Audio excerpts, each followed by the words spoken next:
me han invitado a reflexionar con ustedes sobre cómo podríamos considerar a la Iglesia como una realidad carismática y ministerial. Como parte de esta serie de reflexiones sobre lo que nos hace una Iglesia verdaderamente sinodal, una en la que se entiende que todos los bautizados contribuyen de manera significativa a la misión de la Iglesia.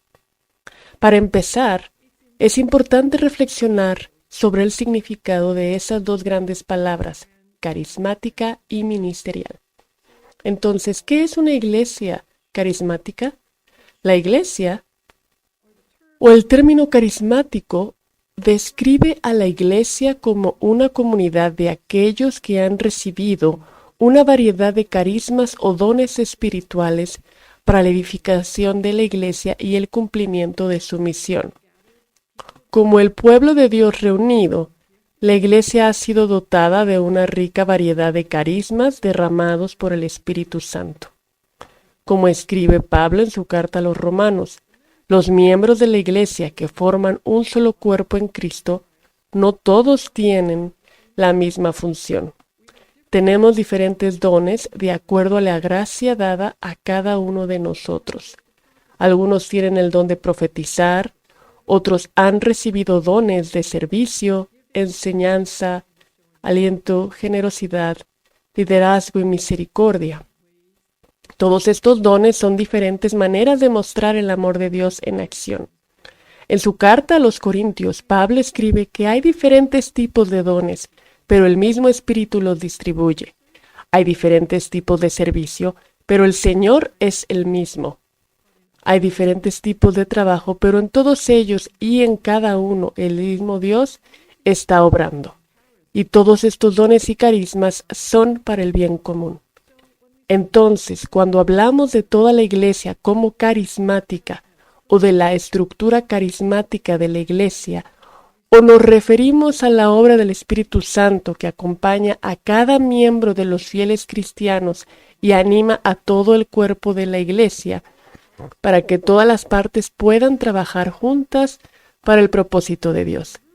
Ahora, la raíz de la palabra carisma es una pequeña palabra griega, charas, que también es la misma raíz de la palabra caridad o amor.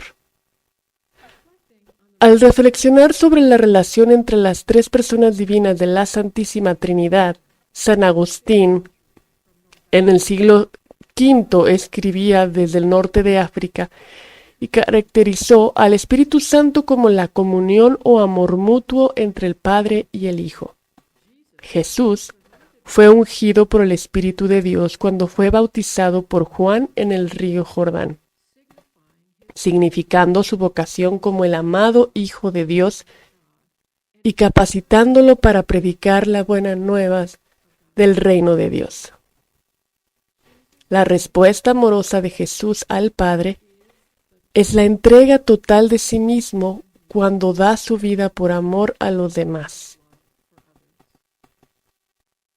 Cada cristiano ha sido ungido con este mismo Espíritu Santo en el bautismo, en un derramamiento del amor de Dios por nosotros. San Pablo nos dice que el amor de Dios ha sido derramado en nuestros corazones a través del Espíritu Santo. Así que el Espíritu continúa guiándonos a lo largo del viaje de la vida, enseñándonos el significado del Evangelio y llevando a buen término nuestros dones únicos, llamándonos a poner nuestros dones y capacidades naturales al servicio del Espíritu que es amor. Nos sentimos impulsados a seguir el ejemplo de Jesús, que se derramó por amor a Dios y a los demás, a entrar en el modelo de su amor abnegado que llamamos el misterio pascual. En la iglesia, ningún carisma es mayor o menor que otros. Los dones de todos son necesarios para edificar la iglesia y dar testimonio de las buenas nuevas en el mundo.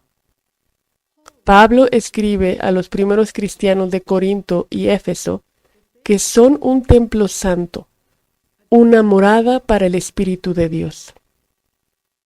Reflexionando sobre esta imagen del templo del Espíritu Santo, el templo en el que Dios trabaja, el templo en el que se imparten los dones del bautismo, y a través del don del bautismo, cada uno de nosotros es una piedra viva. El Papa Francisco ha comentado: esto nos dice que nadie en la Iglesia es inútil. Todos somos necesarios para la construcción de este templo. Nadie es secundario. Nadie es la persona más importante en la Iglesia. Todos somos iguales ante los ojos de Dios. Entonces el Papa Francisco dice: ahora, algunos de ustedes podrían decir: escuche, su santidad, usted no es nuestro igual. Pero él les responde: sí, soy como cada uno de ustedes. Todos somos iguales, somos hermanos y hermanas. Así que hay una igualdad fundamental entre todos los bautizados. Esta dignidad compartida que es el fundamento de nuestra corresponsabilidad por la vida y la misión de la Iglesia. Cada miembro del cuerpo contribuye de acuerdo a sus dones únicos y a su llamada. Esta rica diversidad de dones o carismas, cuando se reúne en unidad de propósito, misión y testimonio, es un testimonio de la catolicidad de la Iglesia. Una Iglesia totalmente carismática es aquella en la que toda la Iglesia es entendida como animada y guiada por el Espíritu. Como enseña el Concilio Vaticano II, hay un Espíritu que distribuye varios dones para el bien de la Iglesia según sus propias riquezas y las necesidades de los ministerios. El Espíritu es la fuente de todos los ministerios. Y entonces, ¿qué es una iglesia totalmente ministerial? Bueno, la palabra ministerial o ministerio ha sido reservada durante mucho tiempo en la Iglesia occidental para aquellos que reciben el sacramento del orden sagrado y que son llamados a servir a la Iglesia en el ministerio de la palabra y el sacramento. Pero en la Iglesia primitiva ese término tenía una connotación mucho más amplia. Y en términos más recientes hemos comenzado a redescubrir la importancia de este significado más amplio. Encontramos la raíz de la palabra ministerio en un término griego del Nuevo Testamento, dikaiosine. De esta palabra dikaiosine también derivamos el término diácono o diáconos. Para los primeros cristianos, este término, que aparece más de 100 veces en el Nuevo Testamento, recordaba la característica fundamental del servicio ministerial de Jesús. Jesús dijo en varias ocasiones: no he venido para ser servido, sino para servir. En la carta a los Filipenses, leemos que Jesús se despojó de sí mismo, haciéndose esclavo, entregándose completamente para revelarnos el amor inagotable de Dios. Todo cristiano está llamado a seguir su ejemplo de entrega, de amor y servicio.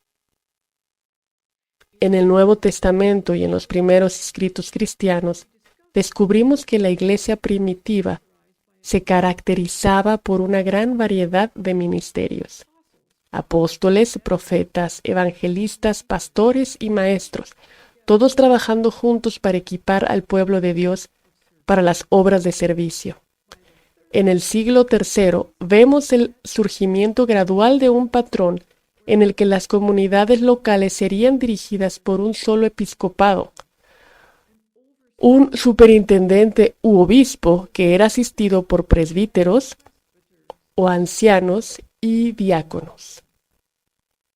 Se entendía que todos pertenecían a varias órdenes ministeriales, cuyos oficios eran confirmados a través de la imposición de manos en un rito de ordenación. En el siglo XI, el patrón de diversos ministerios que había caracterizado a la Iglesia en el primer milenio se redujo en gran medida a una serie de órdenes menores temporales o pasos a través de los cuales cada candidato pasaría en el camino hacia la ordenación sacerdotal. Hubo ministerios de lector, exorcista, acólito, subdiácono, luego diácono y presbítero. Y en el siglo XII la teología occidental comenzó a hablar del ministerio de los ordenados en términos de poder en lugar de servicio, como los teólogos reflexionaron sobre el poder sagrado del sacerdote para conectar la Eucaristía. Esta clericalización de los ministerios se reforzó cuando el canonizado Graciano del siglo XII introdujo la idea de dos géneros o categorías de personas en la Iglesia, trazando una clara distinción entre un clero omnicompetente y un laicado pasivo. Una comprensión de la Iglesia como sociedad. Una sociedad de personas desiguales fue entonces dominante en las teologías occidentales del ministerio y la ley eclesiástica hasta principios del siglo XX.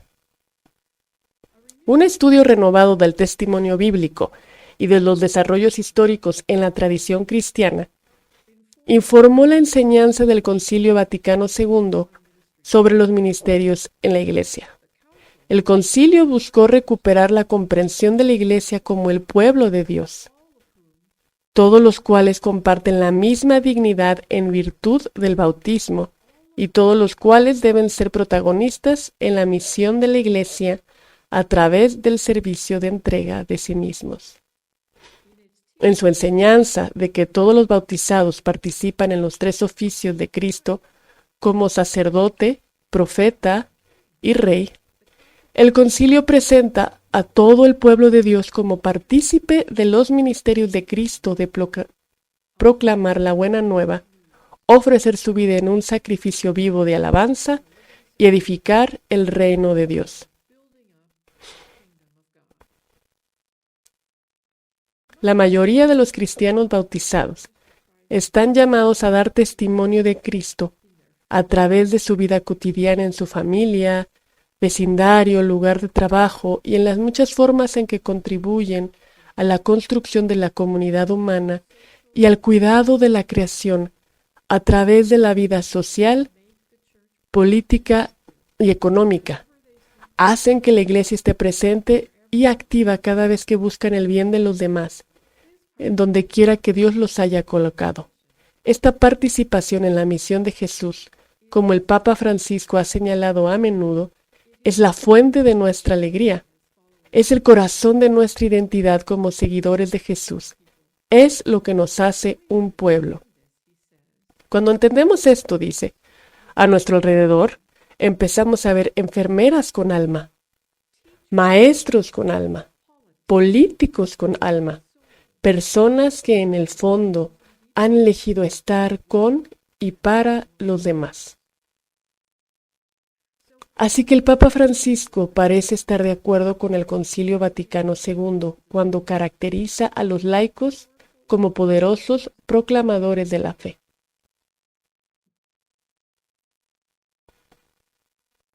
Mientras que la mayoría de los fieles laicos usarán sus dones para llevar a cabo el reino de Dios en asuntos seculares, el Vaticano II enseña que algunos están llamados a llevar a cabo ciertos oficios eclesiásticos con un objetivo espiritual.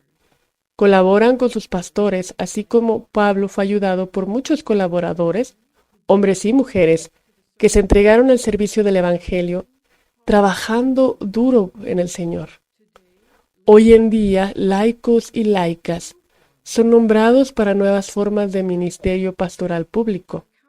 El concilio insta a los pastores a reconocer los ministerios y carismas de los laicos y sus muchas e importantes contribuciones a la Iglesia. La vida de los religiosos y religiosas, su dedicación a la oración y al servicio, también pertenece a la estructura carismática de la Iglesia. Por sus votos de pobreza, castidad evangélica y obediencia, son un signo radical de vocación cristiana y contribuyen de diversas maneras a los ministerios y a la misión de toda la Iglesia. Las diversas formas de vida religiosa atestiguan a la multiplicidad de carismas que intervienen en la edificación de la Iglesia y su testimonio. desde aquellos que se comprometieron en los ministerios de educación, o en el cuidado de los pobres y los enfermos, o en el trabajo por la justicia social, hasta formas más contemplativas de vida común o solitaria. Los carismas de cada comunidad responden a un conjunto de necesidades identificadas por sus fundadores, que estaban en sintonía con las necesidades de la Iglesia y del mundo. Otros han sido llamados de entre los bautizados para servir como ministros ordenados, obispos, presbíteros y diáconos. Son testigos oficiales de Cristo que presiden y sirven al pueblo de Dios en cada lugar. La enseñanza del Vaticano II subraya que el ministerio de los ordenados es ante todo un servicio a la comunidad. El término medieval de poder sagrado se usa con moderación en su discusión de las responsabilidades de los sacerdotes y obispos. El concilio afirma que participan en los ministerios de Cristo de una manera que difiere de los laicos. Los ministerios ordenados representan a Cristo cuando proclaman la palabra de Dios, presiden la celebración de los sacramentos, especialmente la Eucaristía, y proporcionan liderazgo y supervisión de la comunidad. El sacerdocio de los ordenados existe para servir al desarrollo del sacerdocio bautismal, para equipar a los cristianos, para dar testimonio de Cristo en sus respectivas vocaciones. El Concilio Vaticano II puso a la Iglesia en el camino hacia la recuperación de la rica diversidad de ministerios que una vez caracterizó la vida de la Iglesia primitiva. Reconoció que muchos hombres estaban llevando a cabo eficazmente el ministerio del oficio de diácono y animó a los obispos a ordenarlos, restaurando así el oficio permanente del diaconado a la estructura ministerial de la Iglesia local. Después del concilio, el Papa Pablo VI abolió las órdenes menores y abrió el camino para que los laicos sirvieran en los ministerios instituidos del lector y acólito. El Papa Francisco ha reconocido que las mujeres sirven eficazmente en estos ministerios y ha añadido el ministerio de catequista instituido.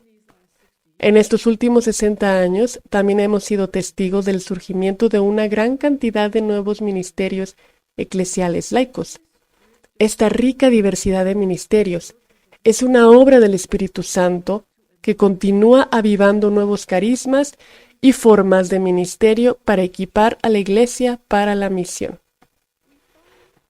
Encontramos una de las primeras imágenes de la sinodalidad en el capítulo 6 de los Hechos de los Apóstoles. Los 12 apóstoles reunieron a toda la comunidad de discípulos para tomar consejo. Cuando vieron que se descuidaban las necesidades de algunos en la distribución diaria de alimentos. Habiendo identificado esta importante necesidad pastoral y guiados por el Espíritu Santo, tomaron la decisión de establecer una forma nueva de ministerio, llamando a los 7 a una nueva forma de servicio.